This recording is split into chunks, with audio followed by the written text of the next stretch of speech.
சித்தார்த், நான் சில சென்டென்சஸ் இங்கிலீஷில் கேட்குறேன், அதுக்கு ஹிந்தியில் எப்படி சொல்லணும்னு சொல்லு நீ. ஓகேவா?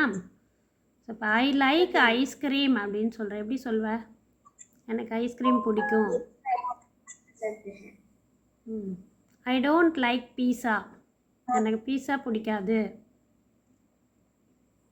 मुझे पिज़्ज़ा पसंद नहीं है. Very good. So I like cricket.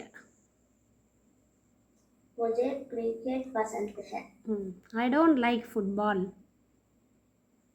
मुझे फुटबॉल पसंद नहीं है. Very good. ஸோ இப்போ பசந்த் ஹை அப்படின்னா பிடிக்கும், லைக்னு அர்த்தம்.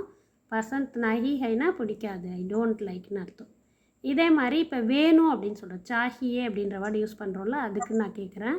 இப்போ ஐ வாண்ட் தோசா எப்படி சொல்லலாம் ஹிந்தியில்? அதை எனக்கு தோசை வேணும். मुझे डोसा चाहिए. I don't want idli. मुझे इडली नहीं चाहिए. நஹி சாஹியே. Very good. ஸோ தோசை வேணும்னா தோசா சாஹியே சொல்லணும், தோசை இட்லி வேண்டாம் அப்படின்னா கொஞ்சம் இட்லி நஹி சாஹியே. Okay, very good.